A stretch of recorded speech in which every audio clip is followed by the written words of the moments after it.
सबसे प्यारी है, माँ तू जग में न्यारी है।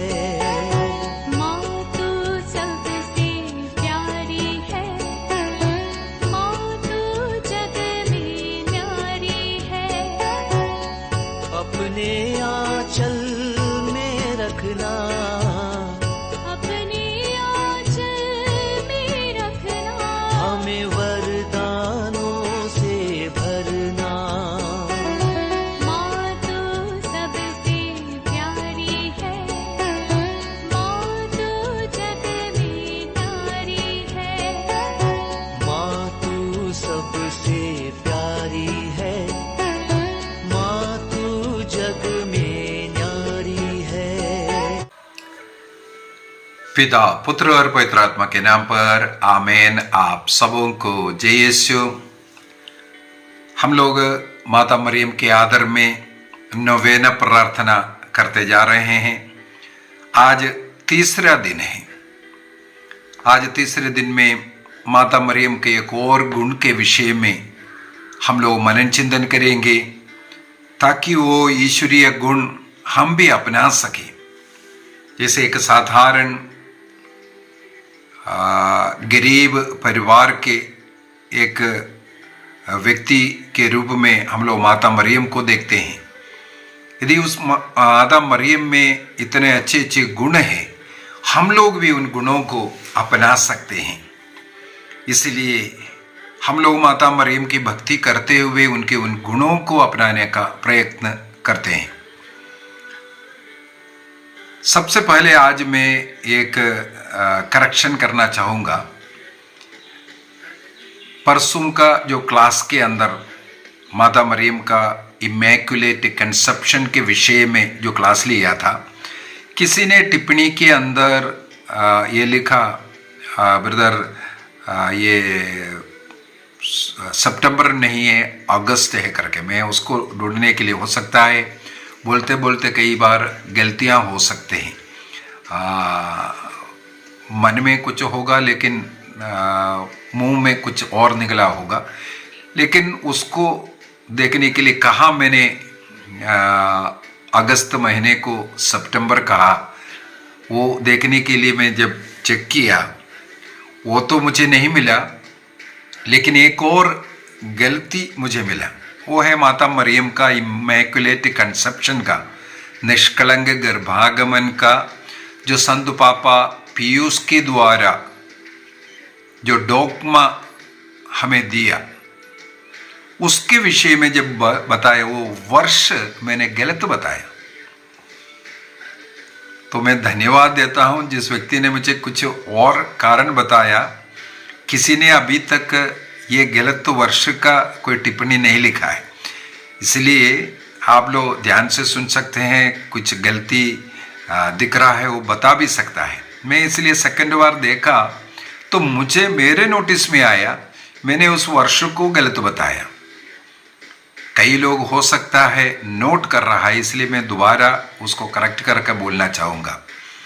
संत पापा पियूस 9 ने 8 दिसंबर 1854 में, 8 दिसंबर 1854 में ये घोषणा किया था माता मरियम का निष्कलंक गर्भागमन का, वो जो डॉग्मा हमें मिला 8 दिसंबर 1854। मैंने उसमें 58 कहा, वो इसलिए हो सकता है क्योंकि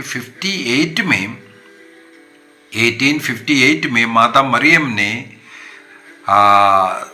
लूर्द में दर्शन दे करके मेरी बर्नडेट से कहा, मैं निष्कलंक गर्भागमन हूं। वो है माता मरियम का दर्शन लूर्द में जो हुआ वो 1858 में, और माता मरियम वहां पर जो 54 में जो डॉग्मा बन करके कलीसिया ने घोषणा किया, उसी को यहां रिपीट करते हुए माता मरियम मेरी बर्नडेट को ये बता करके दिया, मैं निष्कलंक गर्भागमन हूं। तो माता मरियम का दर्शन लूर्द में जो हुआ वो है 1858 में। और संत पापा ने जो घोषित किया है वो 1854 में। आज का क्लास में हम लोग अब प्रवेश करते हैं। आज का क्लास माता मरियम का विनम्रता के ऊपर हम क्लास लेंगे। विनम्रता एक अच्छा ईश्वरीय गुण है, वर्चू है। उसको देखने के लिए यदि हम लोग माता मरियम के विषय में लूकस को सुसमाचार दिया 1:26 से जो लिखा हुआ पाठ, हर जगह पर हम लोग माता मरियम को एक विनम्र स्वभाव की युवती के रूप में ही पढ़ने के लिए मिलते हैं। जैसे स्वर्गदूत के सामने अपने को विनम्र करते हुए, देख मैं प्रभु की दासी, तेरा कथन मुझ में पूरा हो जाए। लूकस को सुसमाचार उसके अध्याय 1:38 में। और माता मरियम का एक मरिय भजन जिसे हम लोग कहते हैं मैग्निफिकेट, उसको अगर हम देखें वो वाक्य 46 से 55 तक है। लूकस का सुसमाचार लूक चैप्टर 1 46 to 55। वहां पर हम लोग पढ़ते हैं, मां मरियम पवित्र आत्मा से भर करके ईश्वर के गुणगान करते हुए कहती हैं, मेरी आत्मा प्रभु का गुणगान करती है, मेरा मन अपने मुक्तिदाता ईश्वर में आनंद मनाता है, क्योंकि उसने अपने दीन दासी पर कृपा दृष्टि की है। यहां पर वाक्य 48 में भी मां मरियम अपने को ईश्वर की दीन दासी बोल करके संबोधित करते हैं। अब से सब पीढ़ियां मुझे धन्य कहेगी। यदि हम लोग दूसरा इतिहास अध्याय 8:11 सेकंड क्रॉनिकल चैप्टर 8:11 को पढ़ेंगे, ये भाग हम लोगों को वहां भी पढ़ने के लिए मिलता है। इसके बाद माता मरियम के जीवन में क्या कृपा, क्या आशीष मिला है। जैसे हम लोगों ने 1 तारीख को मनन चिंतन किया, उनके निष्कलंक गर्भागमन हो, अर्थात पाप से दूर रहने की कृपा ईश्वर ने उन्हें प्रदान करना, और ईश्वर ही उनका बल है, शक्ति है, और ईश्वर पर विश्वास करने का कृपा मिलना। जो भी बात है उसको वो उठा करके एक के लिए प्रभु की स्तुति करता हुआ हम लोग यहाँ पर पाते हैं। कैथोलिक कलीसिया अपने धर्म शिक्षा ग्रंथ संख्या 148 के अंदर 148 और कैटेकिज्म ऑफ कैथोलिक चर्च, कैथोलिक कलीसिया का धर्म शिक्षा ग्रंथ 722 में बहुत अच्छा लिखा है, ईश्वरता का पूर्णता में वो ईश्वरीय जो परिपूर्ण रूप से उनके हृदय, उनके कोख में आया है, अर्थात ईसा मसीह जो गर्भ में है वो ईसा मसीह ईश्वर है। इस प्रकार विश्वास करने वाली वो माँ ईश्वरीय कृपा से वो संपूर्ण होकर के ईश्वर के उस स्वभाव से बढ़ते हैं, अर्थात ईश्वरीयता परिपूर्ण रूप से मरियम में निवास कर रही है। इस कारण प्रभु की उस स्वभाव मरियम में हम लोग देखते हैं। पवित्र आत्मा के द्वारा मरियम गर्भवती होने के बाद ईश्वरीय वो गुणों से भर रहा है। और कैटेकिज्म 490 में भी मुक्तिदाता के मां बनने का वो योग्यता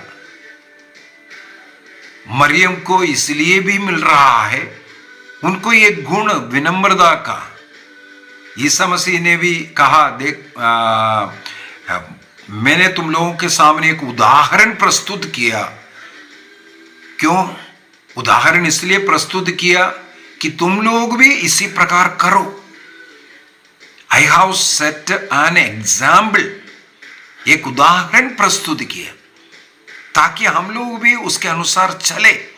शिष्य लोगों का पैर धोते हुए प्रभु ने एक बात कहा था, और मत्ती के सुसमाचार अध्याय 1 वाक्य 29 के अंदर 11 मैथ्यू चैप्टर 11 वर्स 29 में भी हम लोग पढ़ते हैं, तुम लोग मुझसे सीखो, मैं स्वभाव से कितना विनम्र है। तो ईसा मसीह स्वयं कह करके दे रहा है, मैं स्वभाव से कितना विनम्र है, तुम लोग सीख लो मुझसे। वही मसीह, वही ईश्वरता का पूर्णता मरियम में निवास कर रही है। इस कारण वो अपने को भी विनम्र कर पा रहा है। स्वर्गदूत आकर के उन्हें सल्यूट कर रहा है, लेकिन उस स्वर्गदूत के सामने माता मरियम अपने को विनम्र कर रही है। इस प्रकार मरियम के जीवन में हर जगह हम लोग देख सकते हैं वो कितना विनम्र थी। यदि माता मरियम की इस विनम्रता का खासियत को अगर हम देखें, स्टडी करेंगे, हमें कई पॉइंट इसके अंदर मिलता है। सबसे पहले माता मरियम स्वयं जान रहे थे कि वो ईश्वर की माता है, वो ईश्वर की माता बनने जा रही है और बन रहे हैं। ईश्वर उनके अंदर है, इसके बावजूद भी वो ईश्वर का दासी के रूप में अपने को समर्पित कर रहे हैं। ये नहीं बोल रहे मैं ईश्वर की मां हूं कर करके, बल्कि वो ईश्वर की दासी बोल करके अपने को विनम्र करने वाली है, सब कुछ जानने के बावजूद भी। दूसरी बात, यदि मां मरियम में कोई गुण है, कोई अच्छाई है, वो ये स्वीकार करते हैं। विशेषकर हम लोगों ने देखा मरियम का जो भजन, लूकास को सुसमाचार अध्याय 1 वाक्य 46 से आगे जो लिखा हुआ, क्या बोल रहे हैं वहां पर, जो कुछ मुझे मेरे अंदर है वो सब कुछ ईश्वर का दान है। ईश्वर का दान के रूप में अपने अंदर जो भी गुण है वो गुण प्रभु का द्वारा दी गए, उसके लिए एक धन्यवाद का एक प्रकटीकरण के रूप में भी हम लोग ये देख सकते हैं। अगला मेरे विचार में यह है, ईश्वर ने इतने अधिक सद्गुणों से उन्हें संपन्न किया, उनके सामने अपने को विनम्र करते हुए उसको स्वीकार करते हैं। उन सारे गुणों को, आशीषों को मरियम इसलिए प्राप्त किया, वो अपने को इतना अधिक विनम्र किया, इतना अधिक विनम्र किया। जैसे प्रवक्ता ग्रंथ उसके अध्याय 3 वाक्य 20 में, सिराक चैप्टर 3 वर्स 20 के अंदर हम लोग पढ़ सकते हैं, तुम जितना अधिक बड़े होते जाएंगे उतना अधिक तुम अपने को विनम्र करते जाओ। ईसा मसीह के विषय में भी हम लोग यही पढ़ते हैं। एक गीत होता है, मलयालम भाषा में एक गीत है, परम प्रसाद के विषय में है। एक रोटी में इतना अपने को शून्य तुम कैसे बनाया प्रभु, तो तुम कितना बड़ा है।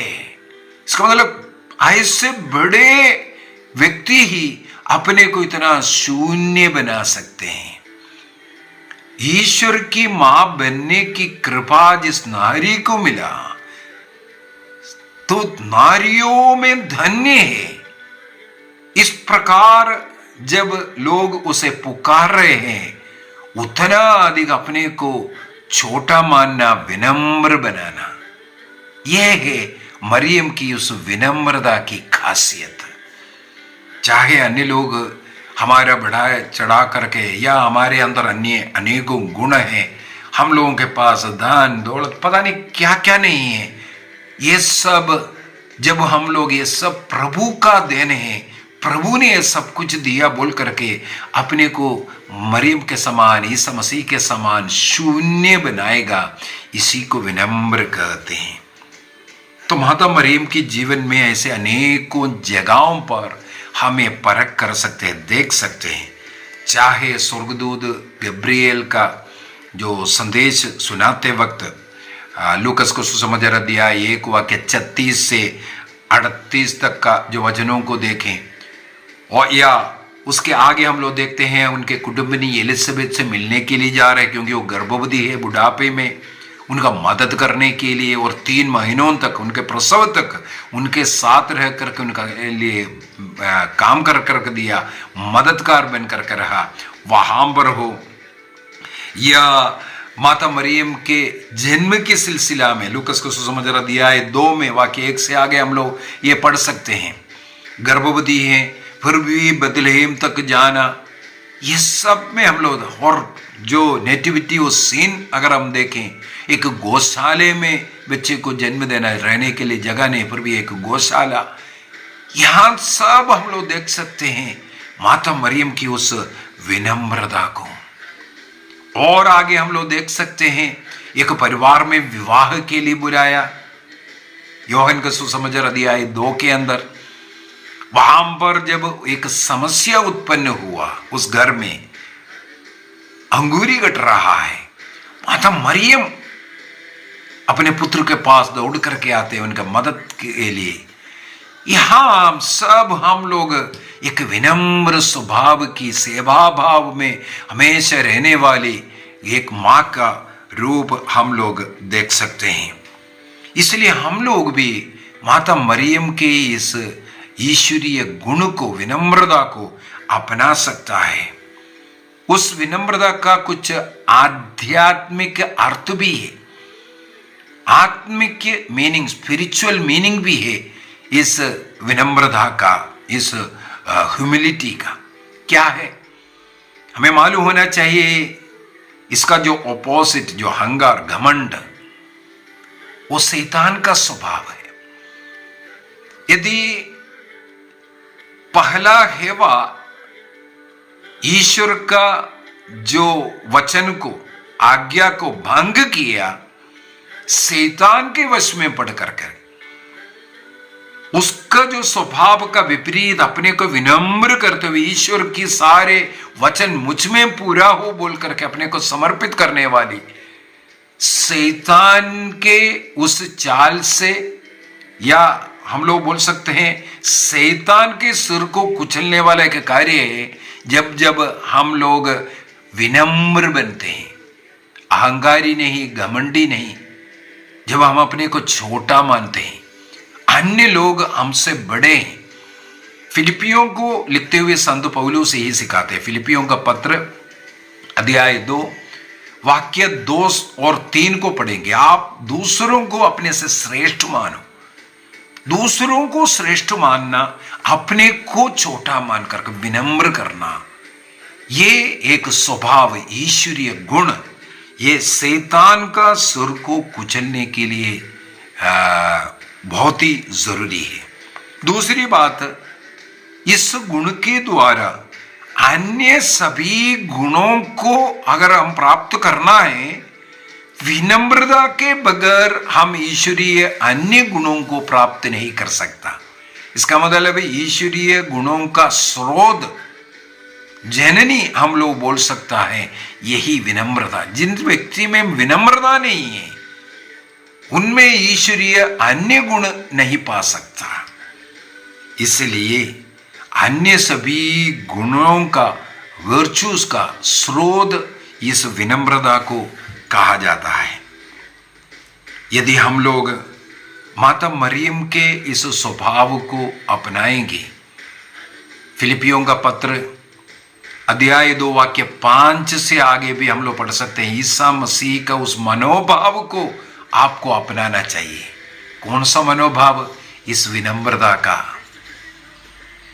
वाक्य 6 से लिखा हुआ है, वो ईश्वर होकर के ईश्वर की बराबरी कर सकता था, लेकिन अपने को शून्य बन करके, शून्य बनाया पहले, इसके बाद आज्ञाकारी पुत्र के रूप में रह करके उन्होंने उस विनम्रता का पाठ हमें बताया।